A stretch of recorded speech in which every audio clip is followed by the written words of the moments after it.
Dear friends, I'm Dr. Rodrigo Rodriguez, Medical Director of BioCare Hospital.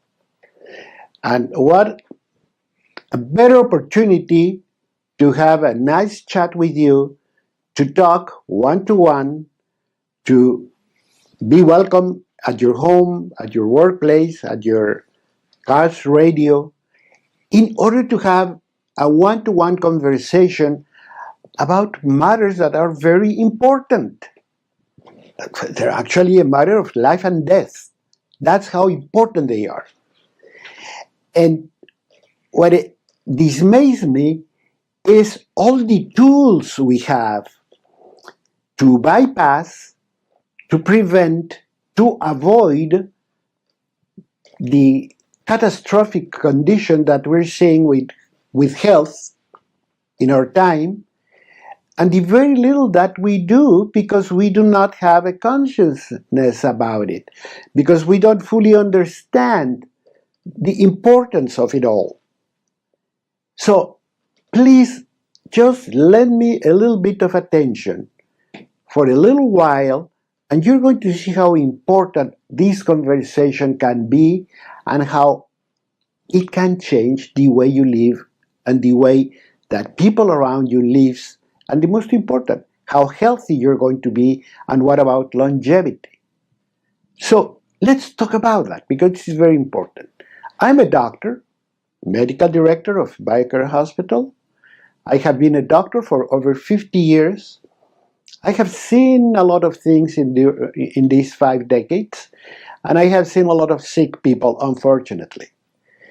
But I belong to a generation that saw how things were shifting from one type of a problem to a different type of a problem. As a doctor, I began when antibiotics were the big hope of a new era in medical care, because we were coming after actually centuries of lost lives because of infectious diseases. I mean, tuberculosis and pneumonias and all these diseases were very common, and they were killing a lot of people. I mean, delivering a baby was a big risk. It was a gamble. Many women died after pregnancy because of an infectious complication that was not understood at the time. But as we learned about infectious diseases, and as we learned how to keep them out of our life and to solve the problem, we started looking not a light at the end of a tunnel, but as a bright future in medical care. We thought we had conquered it all, that we were going to live forever, and that we were going to be very happy, that we could do anything we wanted. Because women didn't die after giving birth simply because doctors started washing their hands. Sounds ridiculous, but that's how it all started. There was a British physician that proved that if the doctor washed his hands before delivering a baby, the chances of an infection went really down.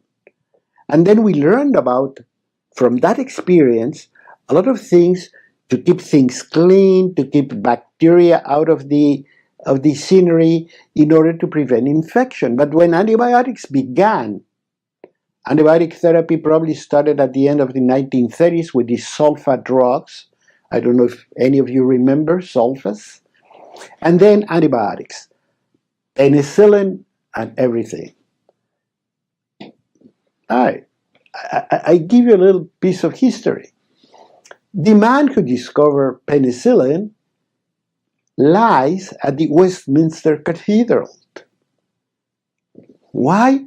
Because his discovery changed the whole world.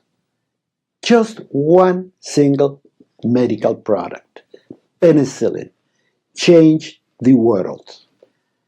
It actually was instrumental in making a lot of the Allied armies be a lot more victorious and successful, because soldiers didn't die because of infections. So that changed the world. And that is the world into which I arrived as a doctor. I'm talking the 1960s. So antibiotics had been developed. We were having excellent results with them. We were looking at a very bright medical future. But then what happened? Then we started losing track on many things, and we started developing another big threat. And I could say bigger than the one before, because we started looking at self-inflicted diseases. All of them are words that we hate, that we don't want to hear, that we don't want to see them around them. All of them are important diseases, like cancer, heart and vascular disease, which are the #1 killer in America, diabetes, Alzheimer's, high blood pressure, kidney disease, fatty liver. Everything affects everything. The lungs, the heart, the brain, the bones, everything. But the worst part of the whole thing, of the whole story, is that a lot of these diseases have a common origin. And that goes always inequivocally to our lifestyle. What we do, how we rest, what is our physical activity level, what we eat, etc. But it doesn't seem to dawn on us that all this is very important.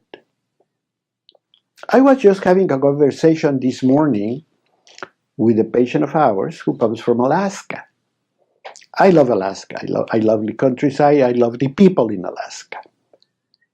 And we were talking about an episode they had at home because a big bear came their way and was very aggressive and so on. They finally had to shoot it. And when they shot the bear, of course, you just have a dead bear there. I wouldn't know what to do with it. And I asked, and what happens with the bear that you killed? And then they were telling me that you take the meat and they grind it and they made bear hamburgers. And I say, how does it taste? Is it good? Is it bad?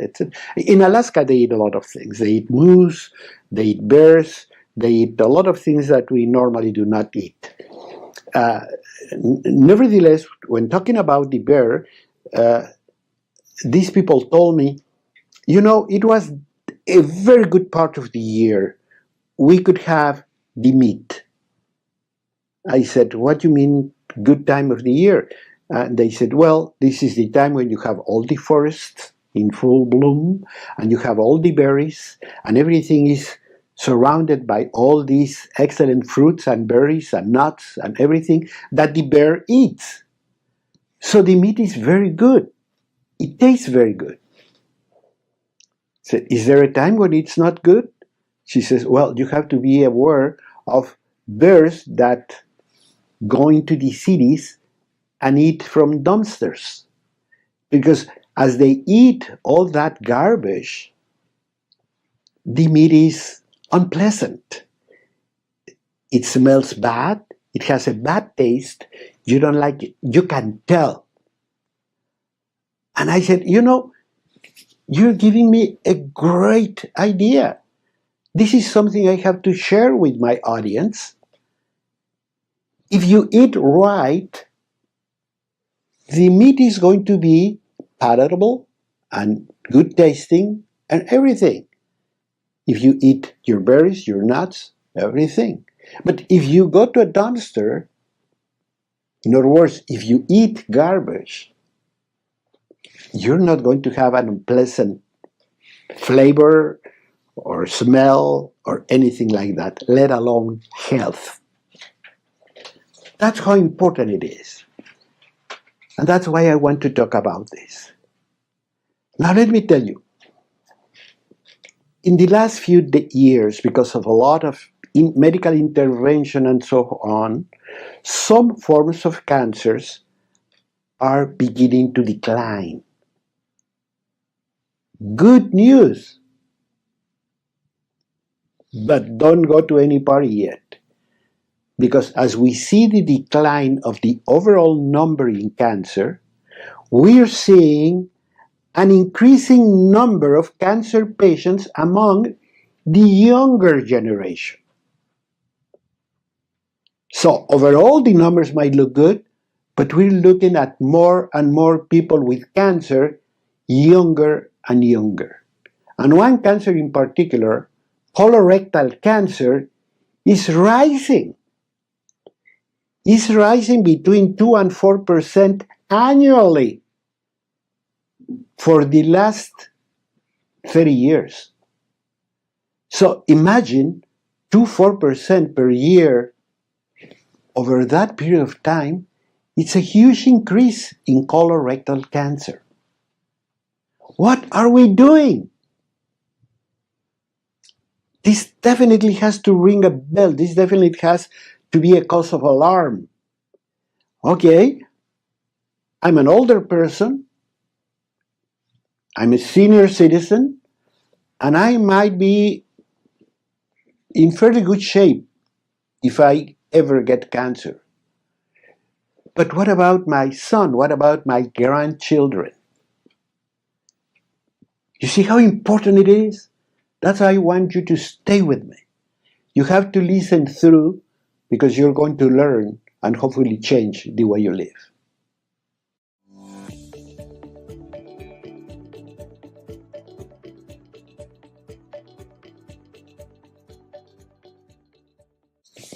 My friends, we're talking about the big C word again.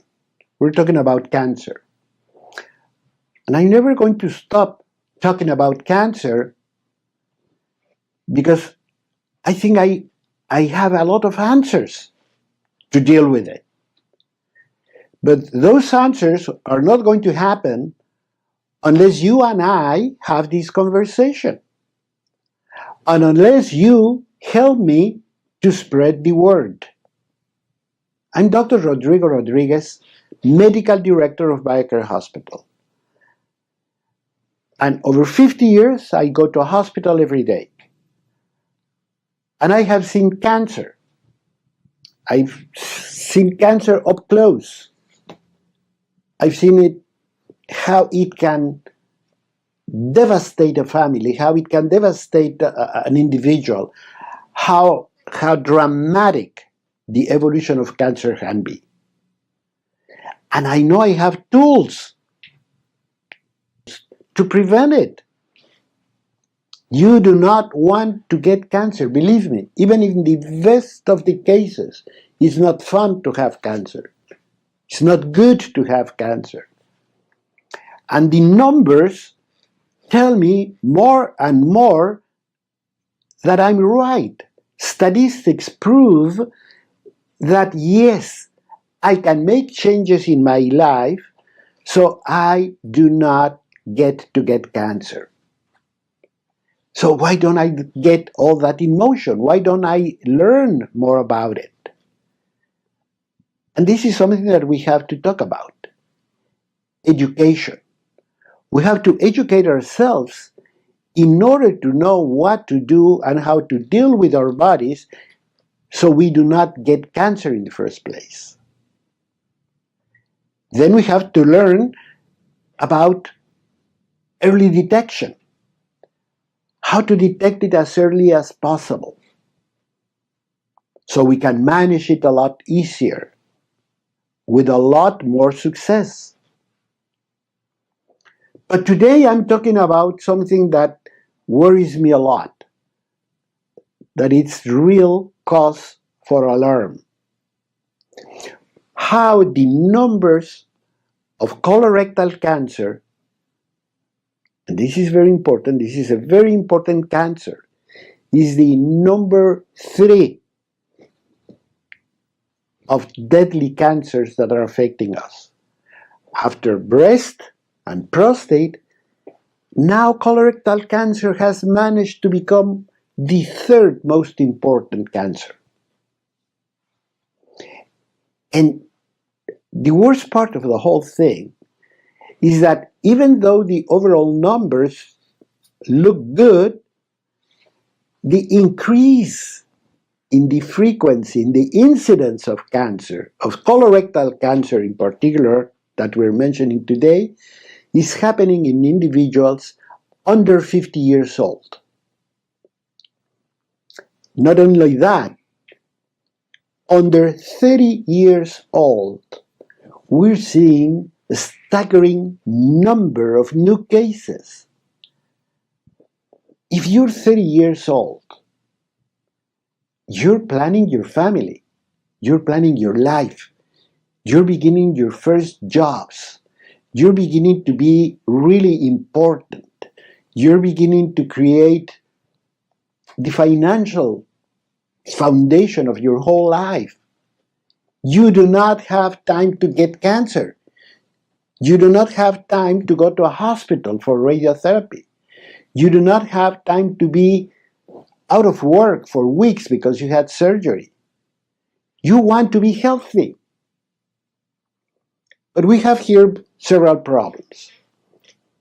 One of them is that we do not really have, and this is where I want you to pay a lot of attention and share the word, talk to other people. We do not have any public campaign to detect in an early manner, in the right manner, colorectal cancer in younger people, because we don't think of it. We believe that young people are strong, beautiful, and healthy. They don't get degenerative diseases that are more proper from the old age. That's what we thought. But now we're seeing a huge increase in the number of cases of early onset colorectal cancer. It has certain differences from the other one. Colorectal cancer normally affects the right side of the gut, this more on the left side, but that's irrelevant to me. What's very important to me is to find an individual who's beginning to build their life, who's in their 30s, that all of a sudden starts developing some symptoms and nobody told him. That's the worst part. We're not telling our young people, be aware, cancer might be getting close to you. The other part that really affects me is to think that if you develop cancer at 30 years of age, it's not really your responsibility. It is someone else's. And that person who's really at the beginning of the problem is somebody that should have taken care of you. Those are your parents. If your child develops cancer on an early onset, it probably means we didn't take care of this child as we should. So we have to learn. We have to educate ourselves. We have to think of that. And if you have children or grandchildren that are 20s, 30s years old, have a conversation with them. Have a conversation with your doctors and say, doctor, what can we do to detect in an early fashion colorectal cancer? And even your doctor might just take a non-blatant attitude like, oh, she's very young, we're not worried about that. You can go to the web, you can go to your doctor and ask, for example, for the new tests that are available. All they do is they take your poop and they look for cancer cells, for cancer DNA. You don't have to go through a very complicated study, but you have to think of it and you have to have a conversation with your doctor and you have to learn about it. If you don't, you might be missing a big chance to improve your health or to bypass completely a deadly disease. And as I have always said, if worse comes to worse and you get it, be able to detect it when it is a tiny little problem. When it's going to be less expensive, less suffering, and a lot more successful. But you have to think of it. That has to be part of your living strategy. And younger people do not tend to pay too much attention to this sort of podcasts. But if you do, tell your children about it. Sit at the table and have a little conversation. Doesn't take much. Have you noticed any change in your bowel movements? Have you noticed any pain, discomfort, and so forth? Don't take it very lightly. Talk to your doctor. See what tests you could do to have a very early detection of what could be a serious problem. I have already told you, 2 to 4% increase per year over the last 30 years. That's a lot of people, young people, in their 30s, 40s, or early 50s, developing early onset colorectal cancer. We have to do something. And that's what I want to tell you. And I'm going to show you how. That's why it's important that you listen to podcasts like this and that you get more and more information. If you watch me in the social media of your choice, I'm sure you're going to find links to other speakers, to other information, to dietary measurements, to physical activity improvements, to a lot of things that are going to be working on your behalf because they're going to be changing what? They're going to be going at the root of the problem, which is our lifestyle. Make no mistake, there is an unequivocal connection between how we live and how we will live. Simple as that. If we do things wrong, don't expect to be strong and healthy in the years to come. If we do wrong, you can expect to be with some sort of an illness. And we have said it many, many times. What sort of an illness? Well, the sort of illness that kills 7 out of 10 Americans. Self-inflicted chronic degenerative disease. That comes from simple things like what we eat, what is our physical activity level, what is our rest and sleep pattern, in other words, what is the attention we give to our bodies to function well. Because our bodies, like any other living organism, has a number of rules to go by. And those rules are going to keep you in the right track. If you break them, if you go astray, if you disobey them, you could have health consequences. And those health consequences could be very serious. And that's exactly where I do not want to see you. I want to be healthy. I'm going to be in good shape. I want to live a long, healthy, productive life. And to do that, you need to take care of this body of yours. This body that was entrusted to your care. And like any other living thing on earth, it needs care. It needs BioCare. And BioCare is what we're going to be talking in the next segments. And I want you to learn about it because once again, it can change your life.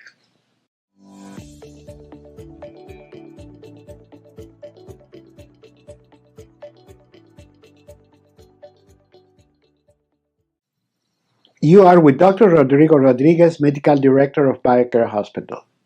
And I'm very happy to be with you. And I'm very happy to be able to have this conversation one-to-one, because I'm talking about something that to me is very important. It's dire important. We are looking at an increase in cancer numbers in the younger generation. We're talking about people that are 30 years old, 35, in their 40s, what we call early onset cancer. When you say juvenile whatever, when you say this is a disease that began early on life, no matter what, no matter how, it worries me a lot. Because when I see somebody and they tell me, for example, about someone, and they tell me, Dr. So-and-so or a friend of mine or something passed away on Wednesday and so forth, yeah, you feel sorry, you feel a little bit of loneliness, you worry. But many times I think, well, he was 86, he was 90 years old, he had a fantastic life, he created a beautiful family, his children are successful and beautiful, and his grandchildren. Okay, I think there is a time to go. But then, when I see somebody that's very young, then that hurts me a lot. Particularly if the person that's leaving us already has his parents or her parents. Because I cannot begin to understand what you have to feel when you lose a child. And not only that, but that young person has a family, has children, has a mortgage, has so many things that you say, no, he cannot go. She cannot go. She's raising her children. She's raising her family. Both are working to pay the mortgage. What's going to happen to those children? What's going to happen with that family? A broken family is never a good thing. So what we have to do, we have to be responsible. And responsibility begins with self-care. Because if I'm the person that supports my family, if I bring the bread and butter, if I take care of everybody, if I guide them, if I watch them when they're sick, if I'm the guardian of this whole family, I have to make sure that I'm in good shape. And that I have seen, believe me, many, many times. Because being a caregiver has never been easy, even in the best of the cases. Even if you're well off, even if you have no problems or health problems, you still have to watch your family, you see what they do, you still have to guide them, you still have to advise them. You have a responsibility with all of them. But what happens when it comes to care? What happens when it comes to BioCare? And I love the word because it implies a very proactive verb, which is caring, that implies responsibility, knowledge. You cannot care if you ignore the subject. In order to be a proper caregiver, you have to know what you're doing. You have to know your goals. You want to know how to do it. You have to know what you need to be a good caregiver. And that begins from the minute we have one child. And when we have a child, we have to think that this person has to be very healthy and has to be very functional, because we want our child to live healthy and functional for the next 80 years. You do not want to have a child to get him through graduation, or just to his marriage, or just to her prom. No, you want a child that's going to bloom and function for the next 80 years at least. And to do that, that means BioCare. That means I have to know that I have a biological body, a beautiful baby that I have to care for, and if I have to learn how to do it. I have to know how to do it. In our time, there are a lot of resources to train yourself. But you can read my blogs, you can watch my podcasts, but you can call me. You can have a conversation. You can send me an email. Doctor, it's 3 o'clock in the morning and I have a baby like this and this, and you're talking about nutrition. And I'm telling you this, I'm not making this up because it happens, that people tell me. And I read that if I do this or if I do the other, this could be bad for the baby because he could develop allergies or he could have problems. But I saw that this and this, what is your opinion? It's not necessarily a consultation, but it's an opinion that hopefully will guide you. Or you might get a call of attention like, oh, you know, that thing you're telling me doesn't sound as simple as you tell me. You should check with your doctor. I think it's time to talk to the doctor, because many times we don't know when to go to the doctor. About any food, about anything, we have to learn. Let me give you a number that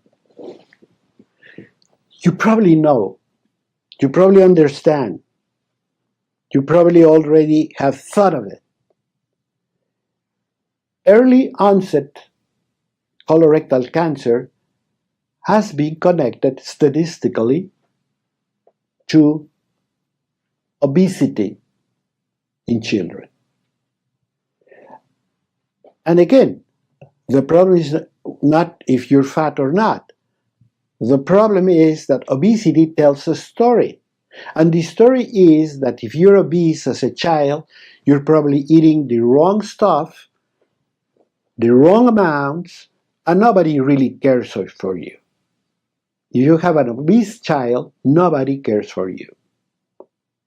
Because if you really care for your children, you make sure they eat the good stuff. Just like the bear I was telling you. You eat your nuts, your berries, your good food. You don't go to a dumpster to buy food, which is what many people do.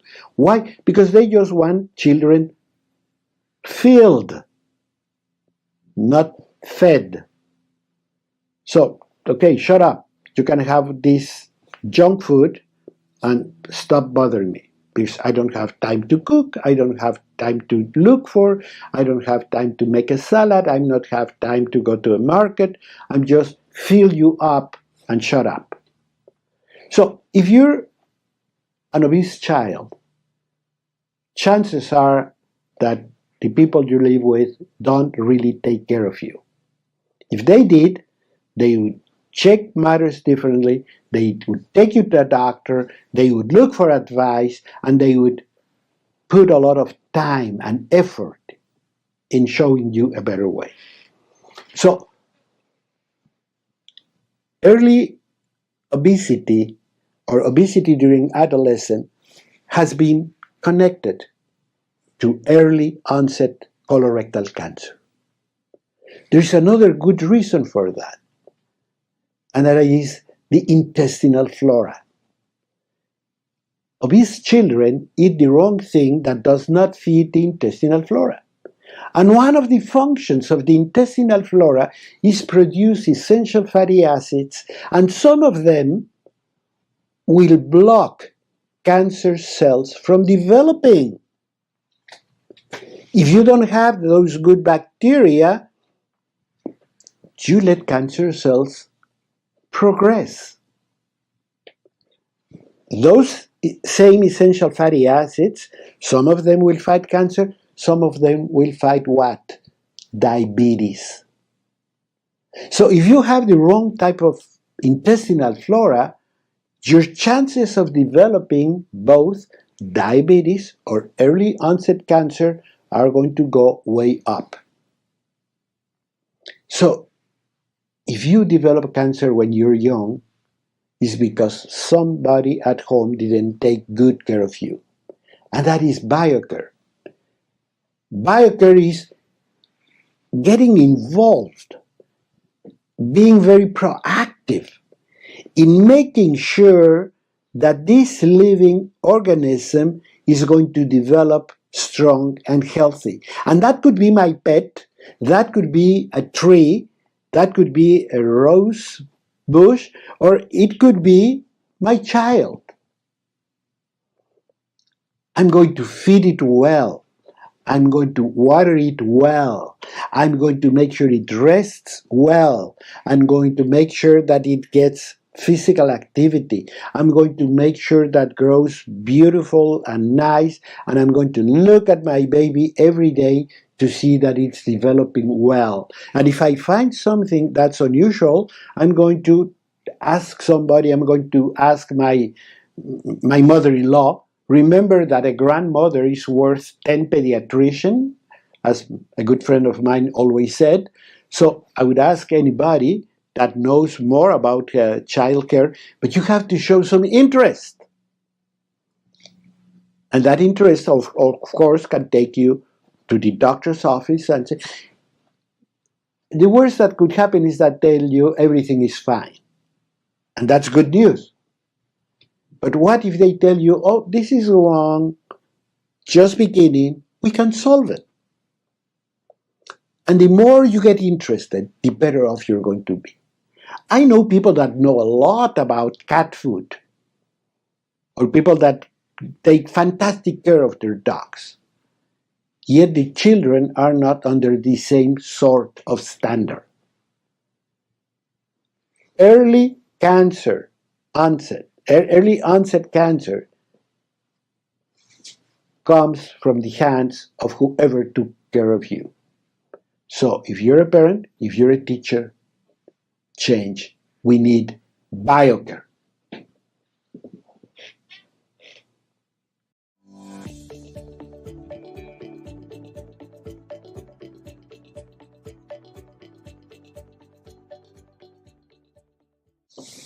I'm really having very good time. And I feel this is a very good time because I hope this is going to be a lot of good quality time. I'm Dr. Rodrigo Rodriguez, Medical Director of BioCare Hospital. And I love the chance to be with you. I love the chance to be able to express myself in a lot of feelings of worry, of concern about what's happening to younger people. Cancer has been around me all my life. As a doctor, I had to face cancer from the beginning. But I have seen how things have changed. When I started medical school, when you talk about cancer, you always talk about an older person.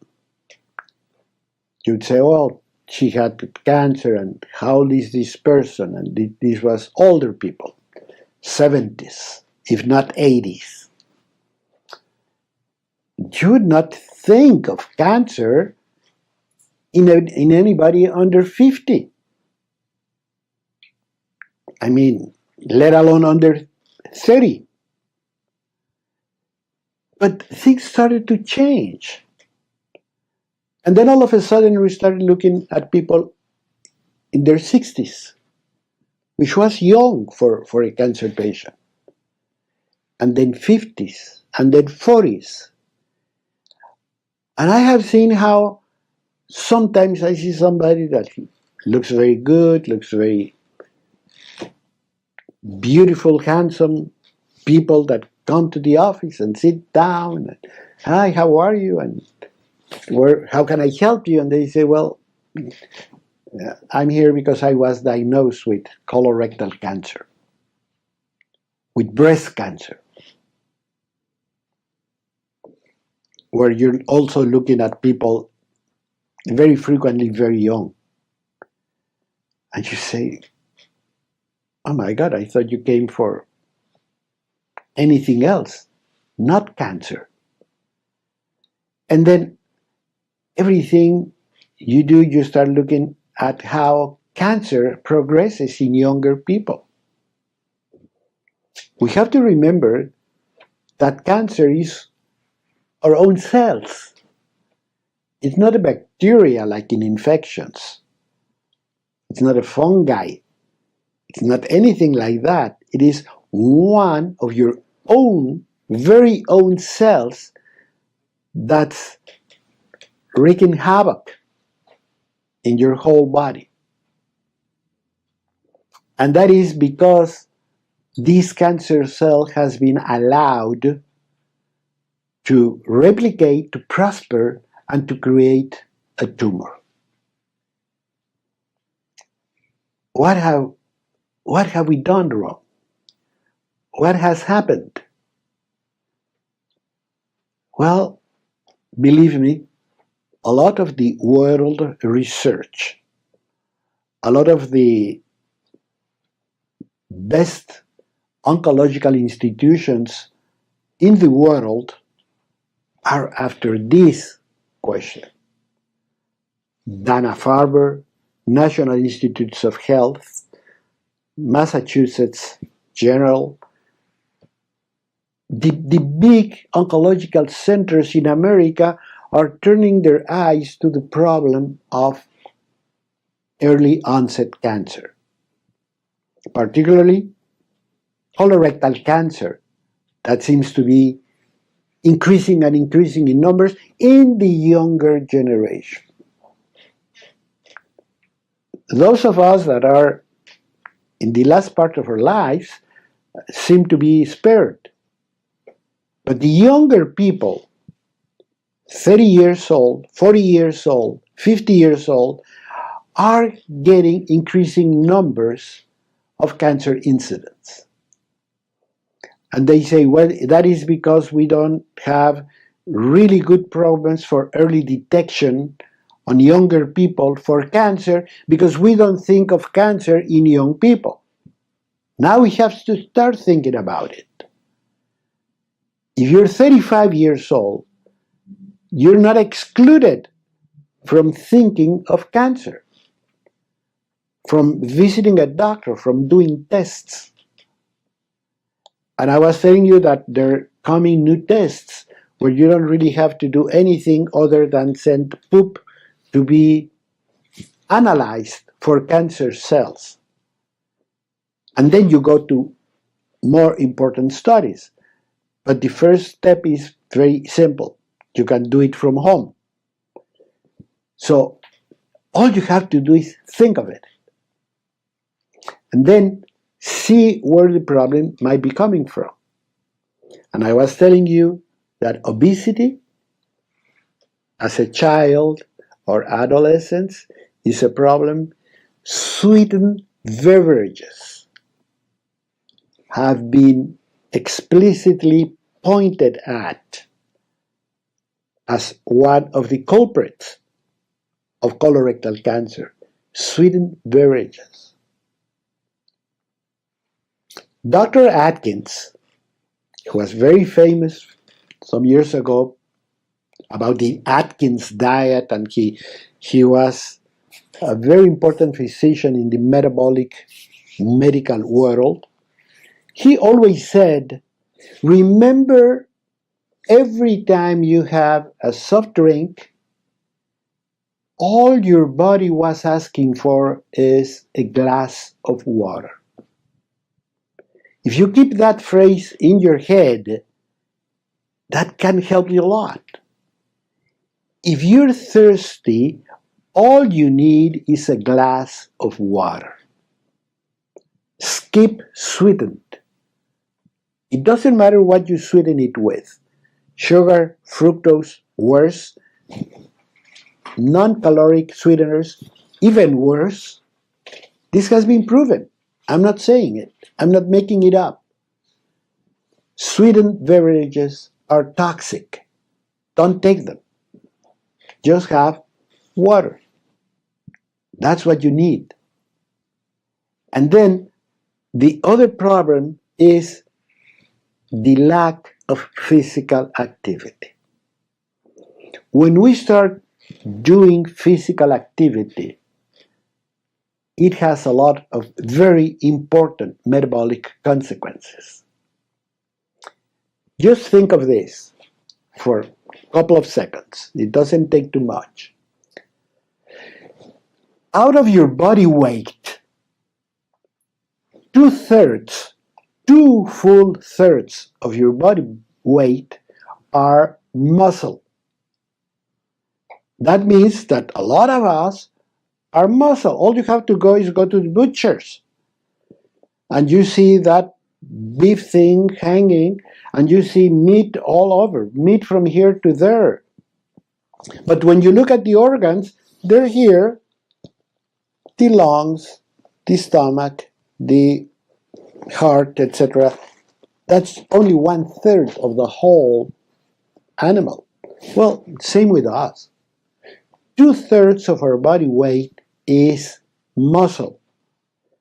So whatever the muscle does has very important metabolic repercussions in the rest of the body. If we move the muscles are going to increase caloric expenditure, protein synthesis. This is something that very few people understand.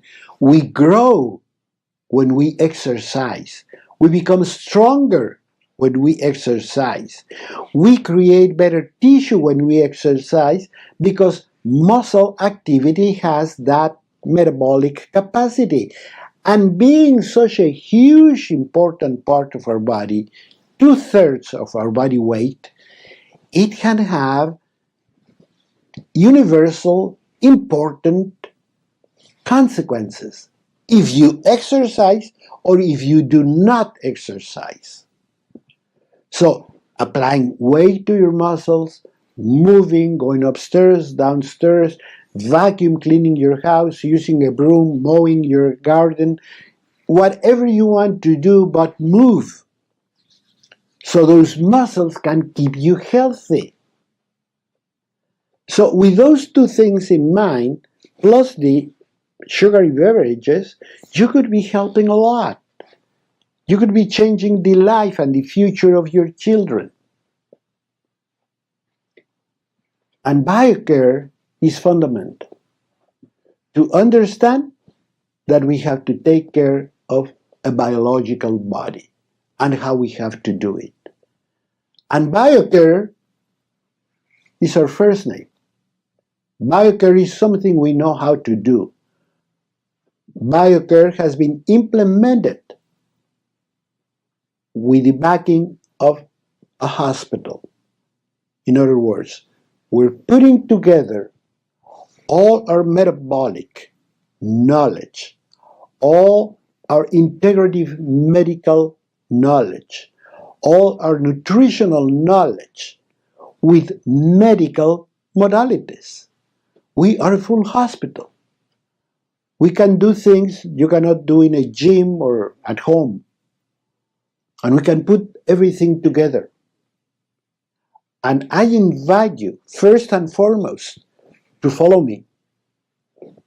I invite you to ask questions, to send your comments, to email me, to call me. I'll be very happy to help you. There's no charge whatsoever. I'll be happy to help you and guide you. And third, I invite you to plan a health getaway. I invite you to say, I want to be in a place where I can have full diagnosis, full intestinal flora management and restoration. I want to have oxidative therapies like hyperbaric oxygen and ozone and all these good things that can change your life. And I invite you to put all this in perspective. In one shot, you come to BioCare Hospital for 10 days, 2 weeks, that can change your life for better. You're going to make sure where you are at any given point, make sure how your body is working, make sure what are your standards of health at this point, and improve them. Not only improve them, but look at them over long period of time. Give me 10 days, I'll give you 10 days, 10 years of well-being. So BioCare can be your answer. Have a health getaway and we can change your life. Call me, follow me, stay with me, because I will always have a message for you. And thank you for having me in today.